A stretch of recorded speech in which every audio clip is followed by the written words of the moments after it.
जय श्री राम दोस्तों, स्वागत है आपका अपने चैनल स्टूडेंट पॉइंट वीडी में। तो आई होप आप सभी लोग अच्छे होंगे। तो हम फिजिक्स का 25 डेज क्रैश कोर्स कर रहे हैं और आज हमारा डे नंबर 14 है।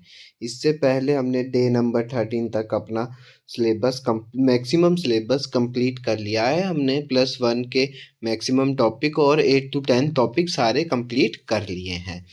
ठीक है दोस्तों, तो आज हम पढ़ने वाले हैं डे 14 में ऑसिलेशन के बारे में, जो कि ये +1 का ही एक चैप्टर है। तो हमारी सीरीज़ का वैसे मैक्सिमम सिलेबस कंप्लीट हो चुका है। और दोस्तों, अगर आपको लगता है कुछ छूट गया है तो हमें कमेंट बॉक्स में ज़रूर बताएं, हम उस पर भी वीडियोज़ लेके आएंगे। तो बढ़ते हम आज के टॉपिक की तरफ। आज हम पढ़ने वाले हैं ऑसिलेशंस के बारे में। तो ऑसिलेशन में पढ़ने से पहले हम सबसे पहले पढ़ेंगे पीरियोडिक मोशन के बारे में। ठीक है दोस्तों, तो पीरियोडिक मोशन क्या होता है? A motion of a body that repeats itself after a regular interval of time is called a periodic motions. तो दोस्तों, इसको मैं समझाता हूँ आपको एक एग्जांपल से कि अगर मान लो कोई एक बॉल है, ठीक है। अगर ये बॉल क्या कर रही है, ये पहले सबसे पहले यहाँ जा रही है, फिर से क्या जा रही है, वापस आ जा रही है। ठीक है, फिर से आपने फेंका, फिर से वापस आ गई, फिर से फेंका, फिर से वापस आ गई। ठीक है, पर मान लो ये कितना टाइम ले रही है, यहाँ से लेके यहाँ तक पहुँचने को ले रही है 10 सेकेंड।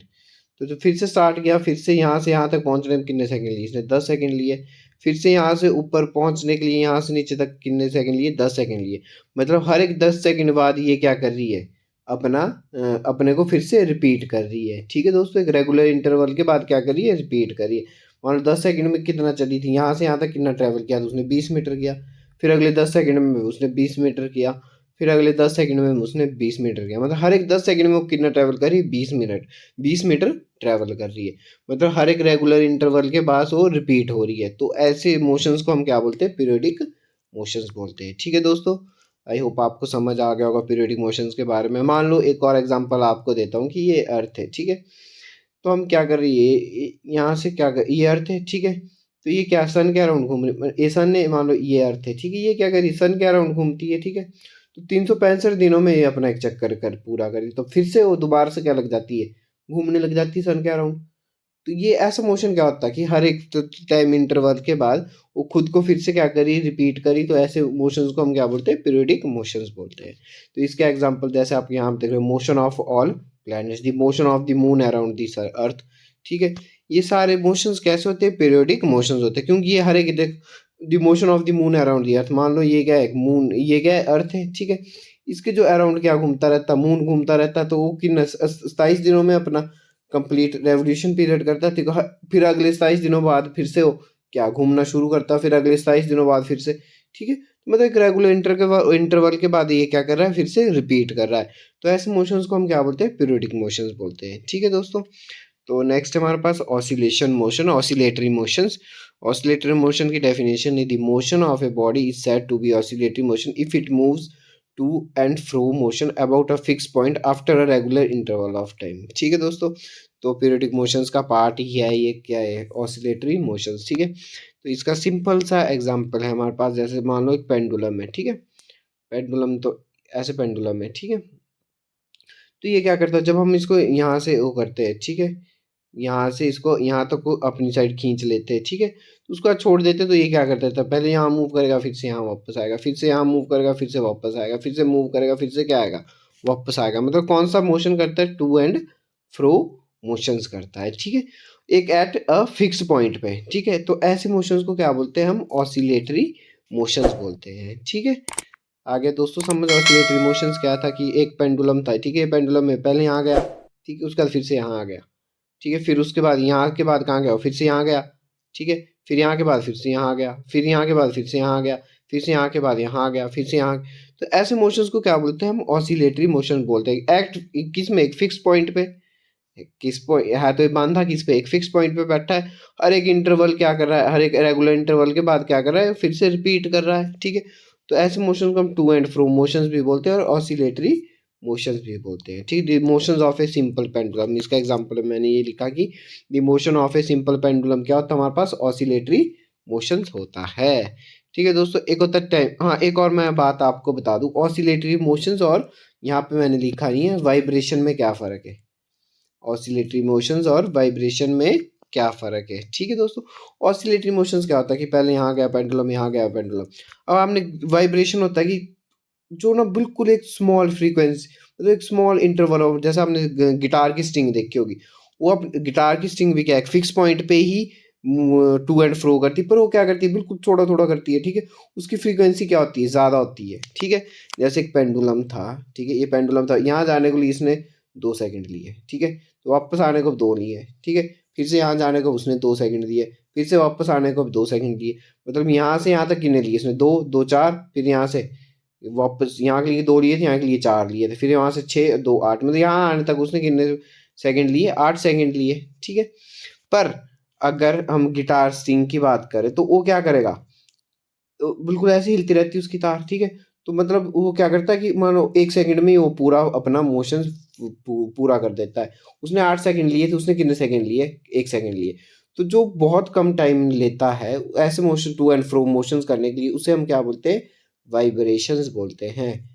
ठीक है दोस्तों, और जो ज़्यादा टाइम लेता है उसे हम क्या बोलते हैं, ऑसिलेटरी मोशंस बोलते हैं। ठीक है, आई होप आपको यहाँ तक समझ आ गया होगा दोस्तों। ठीक है, बढ़ते हैं हम नेक्स्ट टाइम पीरियड और फ्रीक्वेंसी के लिए। तो टाइम पीरियड क्या होता है, the time interval after which the motion of a body repeat itself.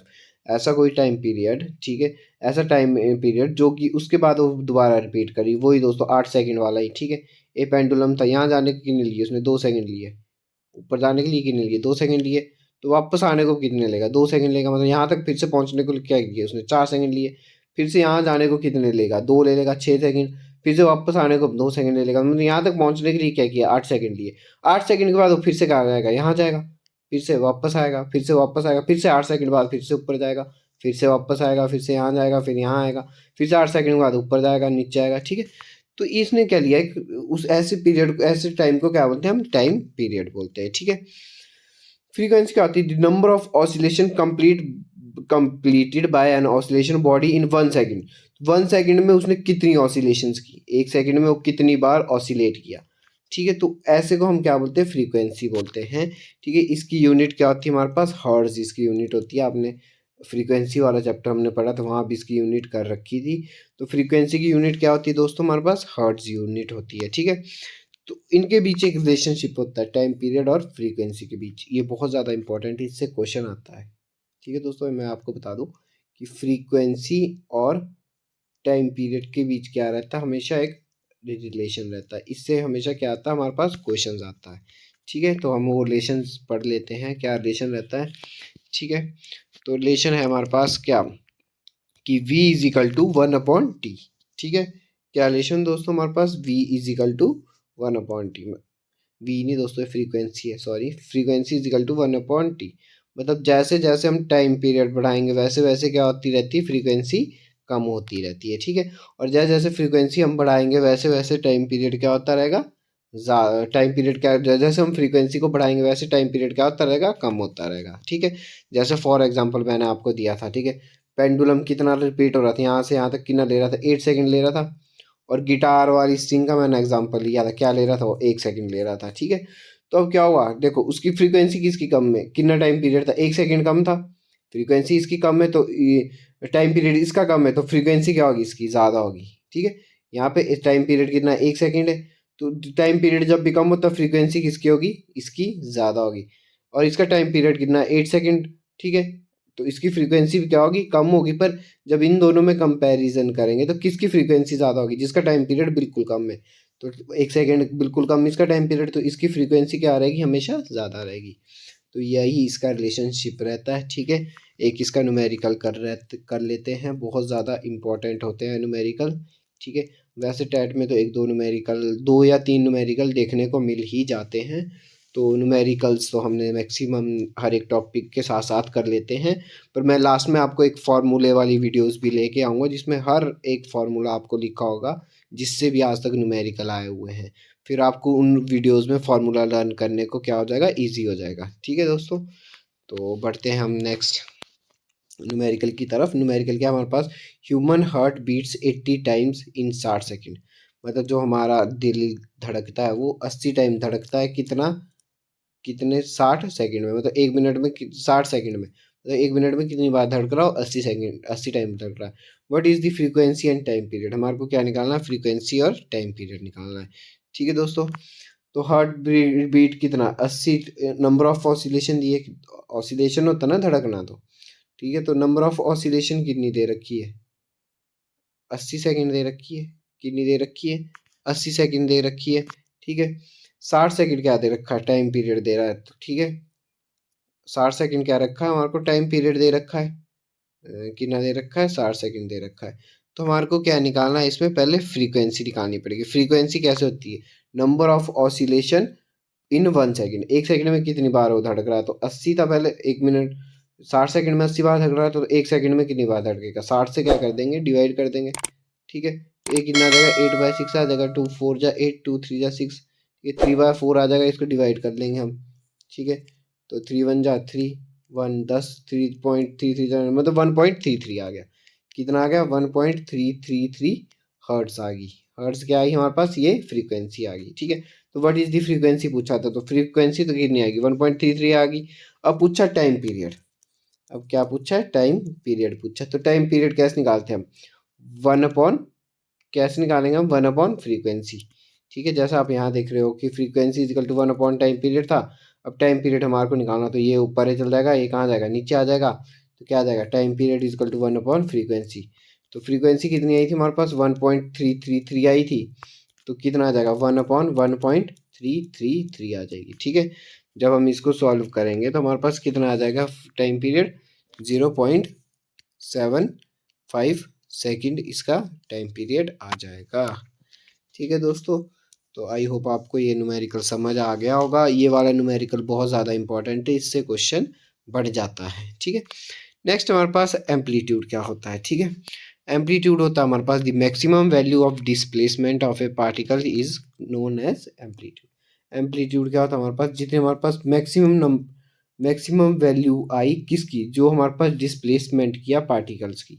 ठीक है, उसको हम क्या बोलते हैं, एम्पलीट्यूड बोलते हैं, ये भी इंपॉर्टेंट है। ठीक है दोस्तों, तो नेक्स्ट हमारे पास सिंपल हार्मोनिक मोशन क्या है हमारे पास, सिंपल हार्मोनिक मोशन, जिसको हम SHM से भी डिनोट करते हैं। ठीक है, तो it is a type of periodic motion of an object experience due to the restoring force whose magnitude is directly proportional to the distance of the object. ठीक है, ये भी एक प्रकार से क्या है, जैसे फॉर एग्जांपल हम फिर से पेंडुलम का एग्जांपल लेंगे। ठीक है, ये पेंडुलम है। ठीक है, ये कहाँ जाता है, पहले यहाँ फिर यहाँ। ठीक है, तो ये पेंडुलम क्या है, ठीक है, जब भी हमने यहाँ तक, यहाँ को इसको अपनी, तो पहले तो इसको यहाँ तक क्या करना पड़ेगा, खुद खींचना पड़ेगा। ठीक है, यहाँ तक हमने जब खींचा उसको क्या बोलते हैं, हम रिस्टोरिंग फोर्स बोलते हैं। ठीक है, हमने यहाँ तक क्या कर लिया, उसकी रिस्टोरिंग फोर्स कर ली। ठीक है, यहाँ पे जब हमने यहाँ से छोड़ा तो पेंडुलम पहले यहाँ गया, फिर उसके बाद यहाँ गया। ठीक है, अब जितनी उसमें रिस्टोरिंग फोर्स थी वो डायरेक्टली प्रोपोर्शनल थी किसकी, डिस्टेंस मैग्नीट्यूड की, is directly proportional to the distance of the object. ठीक है, वो किसके बराबर आएगी, उसकी डायरेक्टली प्रोपोर्शनल आएगी किसी डिस्टेंस ऑफ ऑब्जेक्ट के बराबर। यहाँ तक जब ये गया तो देखो अब यहीं तक जा सकता है, अब ऐसे तो नहीं कि मैं यहाँ पे यहाँ तक खींचा पेंडुलम ये पूरा गोला घूम के यहाँ पहुँच गया, मतलब ऐसे घूम के यहाँ पहुँच गया, ऐसा तो कभी हो नहीं सकता है। ठीक है, तो पेंडुलम कहाँ तक जाएगा, यहीं तक जाएगा, पेंडुलम कहाँ तक, यहीं तक जाएगा। ठीक है, अब यहाँ तक जो उसकी वेलोसिटी हो जाएगी वो कितनी हो जाएगी, यहाँ तक फिर से जीरो हो जाएगी। अगर वेलोसिटी जीरो होगी फिर से क्या होगा, रिस्टोरिंग फोर्स यहाँ पे फिर से कैप्चर हो जाएगी, फिर से वो कहाँ जाएगा, यहाँ जाएगा। ठीक है, फिर जब वो यहाँ पहुँचेगा फिर से उसमें वेलोसिटी कितनी आ जाएगी, वेलोसिटी कितनी हो जाएगी, जीरो हो जाएगी। ठीक है, यहाँ कितनी हो जाएगी, वेलोसिटी जीरो हो जाएगी। तो ये होता है हमारे पास क्या, ऐसे मोशंस को हम क्या बोलते हैं, सिंपल हार्मोनिक मोशंस भी बोलते हैं। ठीक है, इसका मैथमेटिकल यहाँ पे आपको दिख रहा होगा। ठीक है, y is equal to R sine omega T. ठीक है, हम डेरिवेशन हमेशा पेपर में ना आती, तो इसलिए मैथमेटिकल एक्सप्रेशन को आप लर्न कर लिया करो, आर साइन ओमेगा टी। ठीक है, ये हमारे पास इसका एक्सप्रेशन रहता है सिंपल हार्मोनिक मोशन का। ठीक है, तो इम्पोर्टेंट है भी। ठीक है, एक्सलेशन कितना रहता है सिंपल हार्मोनिक मोशन का, omega square into Y is equal to omega square into Y, इसका एक्सलेशन रहता है। ठीक है, मैक्सिमम एक्सलेशन की वैल्यू क्या रहती है, हमेशा ओमेगा स्क्वेयर इंटू आर। ठीक है, आर इसमें डिस्प्लेसमेंट है, कितनी उसमें डिस्प्लेसमेंट हुई, तो मैक्सिमम एक्सलेशन की वैल्यू कितनी रहती है, ओमेगा स्क्वेयर इंटू आर। तो कई बार डायरेक्ट को HPDAT में हमेशा क्वेश्चन डायरेक्ट ही आता है, तो मैंने जितनी भी इसकी वैल्यूज़ है वो साथ में लिख ली, क्योंकि ड्राइव तो हम कर नहीं सकते, डेरिवेशन में टाइम लग जाएगा और वीडियो भी लंबी हो जाएगी और वो इतनी इम्पोर्टेंट भी नहीं है।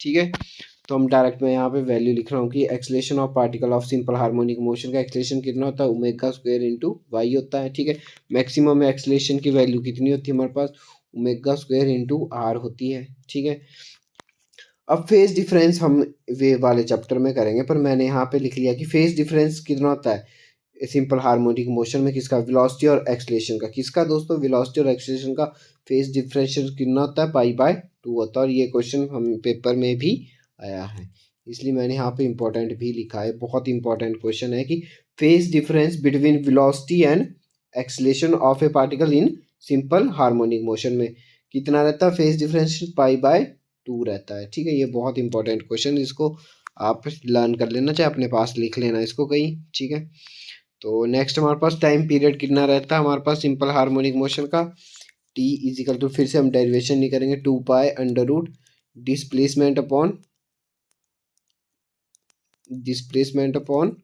Acceleration, ACCLERATION। ठीक है दोस्तों, और फ्रीक्वेंसी कितनी रहती है, तो फ्रीक्वेंसी क्या होती है, 1 अपॉन टाइम पीरियड होता है। ठीक है, तो टाइम पीरियड ए हमारे को, इसका अपॉन कर दो। ठीक है, तो ए कितना आ जाएगा, 1/2 पाई आ जाएगा। ठीक है, जो यहाँ पे अपॉन में था ये ऊपर चल जाएगा, तो क्या मतलब एक्सलेशन ऊपर चल जाएगा अपॉन डिस्प्लेसमेंट। ठीक है, एक्सलेशन अपॉन डिस्प्लेसमेंट, ये क्या हमारे पास फ्रीक्वेंसी की वैल्यू आ गई। ठीक है, जैसा कि यहाँ टाइम पीरियड की वैल्यू कितनी है, हमारे पास T is equal to 2 pi under root displacement upon acceleration.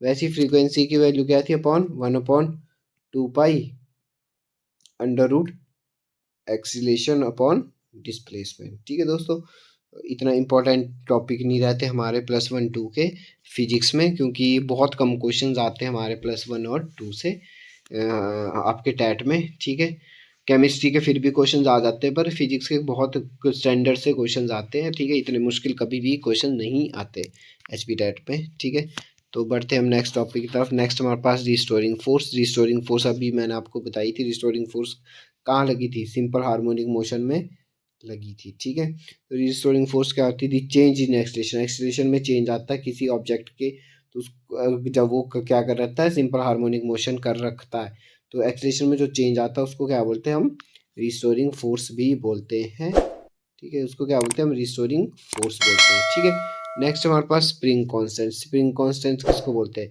The force constant is defined as the, spring constant को हम कई बार फोर्स कांस्टेंट भी बोलते हैं, तो इससे कंफ्यूजन नहीं रहना, और इससे क्वेश्चन आता है, बहुत बार क्वेश्चन रिपीट हुआ है। ठीक है, तो the force constant is defined as the restoring force per unit displacement, मतलब एक प्रकार से unit restoring force upon displacement क्या रहता है, हमेशा स्प्रिंग कांस्टेंट रहता है। इसको याद कर लेना दोस्तों, बहुत इंपॉर्टेंट है। इधर से डायमेंशनल फार्मूले भी हमारे निकलते हैं, इधर से यूनिट भी निकलती है। तो यूनिट क्या रहती है दोस्तों, इसकी फोर्स की यूनिट क्या रहती है, न्यूटन, डिस्प्लेसमेंट की यूनिट क्या रहती है, मीटर, तो क्या बन जाएगा है न्यूटन मीटर, इनवर्स इसकी क्या आ जाएगी, यूनिट आ जाएगी। ठीक है, डायमेंशनल फार्मूला अब देखो दोस्तों क्या आएगा, डायमेंशनल फार्मूला भी क्या आ जाएगा। ठीक है, डायमेंशनल फार्मूला, फोर्स का डायमेंशनल क्या फार्मूला होता है, ML/T - 2 डायमेंशनल फार्मूला रहता है। ठीक है, डिस्प्लेसमेंट का डायमेंशनल फार्मूला क्या होता है, L होता है, L से L कट जाएगा। ठीक है, तो क्या बचेगा, M। ठीक है, L की वैल्यू क्या आ जाएगी, 0, ये ध्यान रखना दोस्तों, यहाँ पे 0 आएगी। ठीक है, तो और टी की वैल्यू क्या रहेगी, -2 रहेगी। ये इसका डायमेंशनल फार्मूला रहता है स्प्रिंग कांस्टेंट का, और ये पेपर में भी पूछते हैं। ठीक है दोस्तों, ये बहुत बार पेपर में भी आया है, यूनिट्स भी पेपर में बहुत बार आ रखी है। ठीक है, तो ये आई होप आपको यहाँ तक वीडियो समझ आ रही होगी दोस्तों। ठीक है, आप हमारे, अगर आपको इसकी PDF चाहिए तो आप हमारे टेलीग्राम चैनल से भी जुड़ सकते हैं, जिसका लिंक आपको हमारे डिस्क्रिप्शन बॉक्स में भी मिल जाएगा। ठीक है दोस्तों, अगर आपको कोई टॉपिक ऐसा लगता है जो हमारे से छूट गया, आप हमें कमेंट बॉक्स में ज़रूर बताएं, हम उस टॉपिक को भी दोबारा से कवर करवाएंगे। ठीक है, नेक्स्ट हमारे पास सिंपल पेंडुलम। ठीक है, सिंपल पेंडुलम क्या होता है, it is the point mass suspended by a weightless and inextensible string fixed rigid to a spot. ठीक है, एक पॉइंट मास की तरह होता है दोस्तों, देखा होगा आपने पेंडुलम। ठीक है, हमने +1 2 में फिजिक्स के प्रैक्टिकल भी कर रखे हैं पेंडुलम वाले। ठीक है, if a point mass is suspended by a weightless in, एक पॉइंट मास होता है, उसको किससे फिक्स किया होता है, स्ट्रिंग फिक्स रिजिड स्पोर्ट के साथ उसको फिक्स कर रखा होता है। ठीक है दोस्तों, और जब हम उसको ट्रैवल करवाते हैं तो इस डायरेक्शन में वो क्या करता है, ट्रैवल करता है। तो उसको क्या बोलते हैं, हम सिंपल पेंडुलम बोलते हैं। ठीक है, तो दोस्तों इसकी कुछ वैल्यूज़ होती है सिंपल पेंडुलम की। जब हम टाइम पीरियड निकालते हैं, हमने +1 2 में डेरिवेशन कर रखी है, ठीक है दोस्तों, तो उसका रिजल्ट हमारे पास कितना आता है। सिंपल पेंडुलम का टाइम पीरियड आता है हमारे पास T = 2πL/g अंडर रूट। कितना आता है, 2πL/g अंडर रूट आती है, जिसमें g क्या है, ग्रेविटी, l क्या है, उसकी लेंथ होती है। ठीक है दोस्तों, तो कई बार क्या होता है हमारे पास, अब आप सोच, जहाँ पे हमारे पास g की वैल्यू 0 हो जाएगी, मान लो कई जगह जी की वैल्यू 0 होती है। अच्छा, मेरे को कमेंट बॉक्स में आप बताना कि जी की वैल्यू 0 कहाँ कहाँ होती है दोस्तों। सेंटर ऑफ अर्थ पे 0 होती है, या टॉप ऑफ द सरफेस पे 0 रहती है जी की वैल्यू। तो ये बहुत इंपॉर्टेंट है, आपने मुझे कमेंट बॉक्स में बताना कि जी की वैल्यू कहाँ पे 0 होती है। ठीक है, अब मान लेते हैं हमारे पास जी की वैल्यू क्या होगी, 0 होगी। कितनी होगी, जी की वैल्यू 0 होगी, तो भर देते क्या बन जाएगा, T = 2π√L/0। ठीक है, तो 1/0 कभी भी कितना आता है दोस्तों, किसके बराबर आएगा, इन्फिनिटी के बराबर आएगा। तो टाइम पीरियड जब भी जी की वैल्यू 0 होगी तो टाइम पीरियड कितना आएगा, हमेशा इन्फिनिटी आएगा। तो ऐसे भी कई बार क्वेश्चन आ जाता है कि in simple pendulum when the value of G is 0, तो जी की वैल्यू कहाँ 0 होती है। ठीक है, when the value of 0 the time period is infinite, या कोई भी ऑप्शन दे देंगे आपको 4, तो उसका राइट आंसर क्या रहेगा, हमेशा इनफाइनाइट रहेगा, इन्फिनिटी रहेगा। ठीक है, तो नेक्स्ट हमारे पास a pendulum will lose time when it take to the top of the mountain. हाँ, एक और बात याद रखना दोस्तों, कि जब हम जैसे जैसे हम टॉप ऑफ द माउंटेन की तरफ को जाते हैं, ठीक है, जैसे जैसे हम कहाँ को जाते हैं दोस्तों, टॉप ऑफ द माउंटेन की तरफ जाते हैं, तो जो हमारा पेंडुलम होता है, वो जो पेंडुलम वाली घड़ी तो सुना होगा दोस्तों, वो क्या होता है, सही टाइम नहीं बताती। ठीक है, तो ऐसा क्यों होता है, ठीक है, या अपना टाइम क्या कर देती है, वो लूज कर देती है। जैसे जैसे हम कैसे माउंटेन की तरफ को जाते हैं, ठीक है, या जब जैसे जैसे हम हाइट की तरफ को जाते हैं, जैसे हम सोलन से शिमला की तरफ को चल गए, शिमला से कसौली की तरफ को चल गया, कसौली से लाहौल स्पीति की तरफ को चल गया, उससे ऊपर चलते रहते किन्नर कैलाश को चल गए, तो वैसे वैसे क्या होता है, पेंडुलम हमेशा टाइम क्या करता रहता है, लूज करता रहता है। ऐसा क्यों होता है, वो इसीलिए होता है दोस्तों कि देखो, रिलेशनशिप क्या था, टी को टाइम पीरियड का रिलेशनशिप क्या था, T = 2πL/g अंडर रूट। ठीक है, अब क्या होगा, जी की वैल्यू क्या हो रही है, जैसे जैसे हम हाइट की तरफ को जा रहे हैं, तो जी की वैल्यू क्या होती रहती है, कम होती रहती है। ठीक है, जी की वैल्यू जैसे जैसे कम होती रहती है, ठीक है, वैसे वैसे टाइम पीरियड क्या होता रहता है, टाइम क्या होता रहता है, लूज होता रहता है। मतलब टाइम की जो टाइम पीरियड होता है वो क्या होगा, हमेशा बढ़ेगा, वो क्या होगा, बढ़ेगा। ठीक है, जैसे जैसे हम जी की वैल्यू कम कम होती रहेगी, वैसे वैसे टाइम पीरियड बढ़ता रहेगा, तो इसीलिए वो क्या करता है, हमेशा टाइम लूज कर देता है। ठीक है, तो मतलब अब पेंडुलम जैसे, अब देखो, पहले था, पहले जी, पहले देखो ए था पेंडुलम, ये होता है, ठीक है, ये कैसे ऐसे ऐसे मूव करता रहता है। पर जैसे जैसे जी की वैल्यू कम होएगी, कैसे कैसे, जैसे जैसे जी की वैल्यू, वो क्या करेगा, पहले वो इस मान लो इस स्पीड से घूम रहा था, ठीक है, तब वो सही टाइम बता रहा था, ठीक है, पर जैसे जैसे उसकी जी की वैल्यू क्या होती रही, ज़्यादा होती रही, वैसे वैसे टाइम पीरियड क्या होता रहता है, कम होता रहता है। ठीक है, वैसे वैसे टाइम पीरियड क्या होता रहता है, कम होता रहता है। तो जैसे जी की वैल्यू ज़्यादा हुई, तो टाइम पीरियड कम हो गया, ठीक है, तो उसने क्या किया, ज़्यादा टाइम लेने लग गया वो। ठीक है, अब क्या, ज़्यादा टाइम लेने लग गया वो टू एंड फ्रो मोशन करने के लिए, तो इसलिए वो कई बार क्या कर देता है, टाइम हमेशा लूज कर देता है। आपने मुझे ये बताना कि जी की वैल्यू मैक्सिमम कहाँ रहती है, और जी की वैल्यू 0 कहाँ रहती है। ठीक है, ये दोनों क्वेश्चन का आंसर आप मेरे को कमेंट बॉक्स में दे रखना। हमने वीडियोस में कर रखे, ग्रेविटेशन वाली वीडियोस में जब हमने ग्रेविटी पढ़ा था, वहाँ मैंने आपको बताया था कि जी की वैल्यू मैक्सिमम कहाँ रहती है, और हमारे पास 0 कहाँ रहती है। ठीक है दोस्तों, तो बढ़ते हम नेक्स्ट टॉपिक की तरफ। अच्छा, time period of A oscillation mass attached with vertical spring. Spring जब क्या लगा होगा, वर्टिकल लगा होगा, जैसे ए वाला ऐसे लगा होगा स्प्रिंग, ए क्या है, वर्टिकल डायरेक्शन में। ठीक है, तो उसका टाइम पीरियड ऑफ ऑसिलेशन कैसे निकालते हैं हम, T = 2π√M/k। तो ये इतना इंपॉर्टेंट भी नहीं दोस्तों, पर कई बार रिलेशन पूछ देते हैं, तो देख लेना। ठीक है, नेक्स्ट हमारे पास अनडैम्प्ड ऑसिलेशन, UNDAMPED, अनडैम्प्ड ऑसी, SCILLATION, अनडैम्प्ड ऑसिलेशन। ठीक है, अनडैम्प्ड ऑसिलेशन होता है जिसमें हमारे पास एम्पलीट्यूड क्या रहता है, कांस्टेंट रहता है। जिसमें हमारे पास एम्पलीट्यूड क्या रहता है, हमारे पास कांस्टेंट रहता है, उसको क्या बोलते हैं हम, अनडैम्प्ड ऑसिलेशन बोलते हैं। और एम्पलीट्यूड कांस्टेंट कहाँ रहता है, सिर्फ जब हमारे पास वैक्यूम हमारे पास होता है तब हमेशा एम्पलीट्यूड क्या रहता है, कांस्टेंट रहता है। इसलिए अनडैम्प्ड ऑसिलेशन किस में होती है, सिर्फ वैक्यूम में होती है। ठीक है, ये भी इम्पोर्टेंट है। ठीक है, नेक्स्ट हमारे पास डैम्प्ड ऑसिलेशन। डैम्प्ड ऑसिलेशन क्या होता है, जब एम्पलीट्यूड हमारा क्या करता रहता है, डिक्रीज और डिक्रीज करता रहता है, सिर्फ डिक्रीज। हमारा एम्पलीट्यूड क्या करता रहता है, डिक्रीज करता रहता है विद टाइम, तो उसको क्या बोलते हैं हम, डैम्प्ड ऑसिलेशन बोलते हैं। ठीक है दोस्तों, तो आई होप आपको यह वीडियो समझ आ गई होगी। ठीक है, अगर आपको लगता है कि हमारे कुछ टॉपिक छूट गए तो हमें कमेंट बॉक्स में ज़रूर बताएं। ठीक है, तो हम उस पर भी आपके लिए वीडियोस बनाएंगे। वैसे भी हमारा मैक्सिमम सिलेबस कंप्लीट हो चुका है, डे 14 या डे 15 तक मैक्सिमम सिलेबस कंप्लीट हो चुका है। अब हम सिर्फ क्वेश्चंस की सीरीज़ इसके बाद करेंगे। जितने भी पुराने क्वेश्चंस आ रखे या जिससे भी क्वेश्चंस आने की संभावना है वो हम अब इसके बाद करेंगे। ठीक है, अगर कुछ लगता है आपको कि कुछ टॉपिक छूट गए हैं तो हमें कमेंट बॉक्स में ज़रूर बताएं। Thanks for watching this video.